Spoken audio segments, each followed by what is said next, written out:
Cameo appearances പലപ്പോഴും സിനിമയുടെ ഗതിയെ തന്നെ മാറ്റിമറിക്കാറുണ്ട്. മലയാളത്തിൽ ഇതുപോലെ നമുക്ക് ഇഷ്ടമുള്ള നിരവധി ക്യാമിയോസ് ഉണ്ട്. ഒരുപക്ഷെ ആ സിനിമകളിലെ മറ്റ് കഥാപാത്രത്തെക്കാൾ സ്വീകാര്യത കിട്ടിയിട്ടുള്ള, എന്നും ഓർത്തു വെക്കാൻ പറ്റുന്ന മുഹൂർത്തങ്ങൾ സമ്മാനിച്ച കഥാപാത്രങ്ങളാവും അവ. സമ്മർ ഇൻ ബെത്ലഹേം സിനിമയെ വേറെ ഒരു തലത്തിലെത്തിച്ച കഥാപാത്രമായിരുന്നു നിരഞ്ജൻ.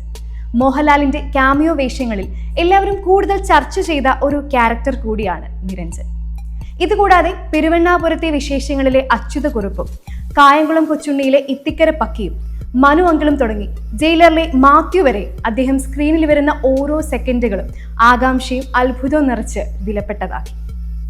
നന്ദഗോപാൽ മാരാറിരിക്കുന്ന തട്ട് താഴ്ന്നു തന്നെ ഇരിക്കും എന്ന ഒറ്റ ഡയലോഗ് മതി സിനിമയും കഥാപാത്രവും മനസ്സിലാക്കാൻ.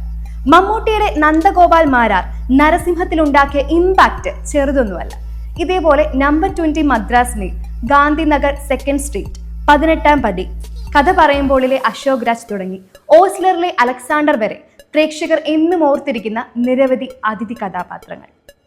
ബോംബെയിലെ അധോലോക നായകനായ ദാമോദർജിയായി തിലകൻ തിളങ്ങിയ സന്മനസ്സുള്ളവർക്ക് സമാധാനം, ഇന്നലെ സിനിമയിലെ ഡോക്ടർ നരേന്ദ്രനായി വന്ന സുരേഷ് ഗോപി, ചാർലി സിനിമയിലെ ക്യൂൻ മേരിയായ കൽപ്പന, ആനന്ദത്തിലെ ആകാശായ നിവിൻ പോളി, പറവയിലെ ഇമ്രാനും, ആൻമരെ കലിപ്പിലാണ് സിനിമയിലെ ഏഞ്ചലുമായെത്തിയ ദുൽഖർ സൽമാൻ, കുഞ്ഞി രാമായണത്തിൽ മനോഹരനായ ബിജു മേനോൻ, ആക്ഷൻ ഹീറോ ബിജുവിലെ പവിത്രനായ സുരാജ് വഞ്ഞാറമൂർ, മല്ലു സിംഗ്, ഉസ്താദ് ഹോട്ടൽ, വെള്ളിമൂങ്ങയിലെ ചാർലി, റോഷാക്ക്, വർഷങ്ങൾക്ക് ശേഷം തുടങ്ങിയ നിരവധി സിനിമകളിലൂടെ ആസിഫ് അലി, 18ാം പടി, ബാച്ചിലർ പാർട്ടി, മേക്കപ്പ് മാൻ തുടങ്ങിയ ചിത്രത്തിലൂടെ പൃഥ്വിരാജ് തുടങ്ങി അതിഥി വേഷങ്ങളാൽ സമ്പന്നമാണ് മലയാള സിനിമ.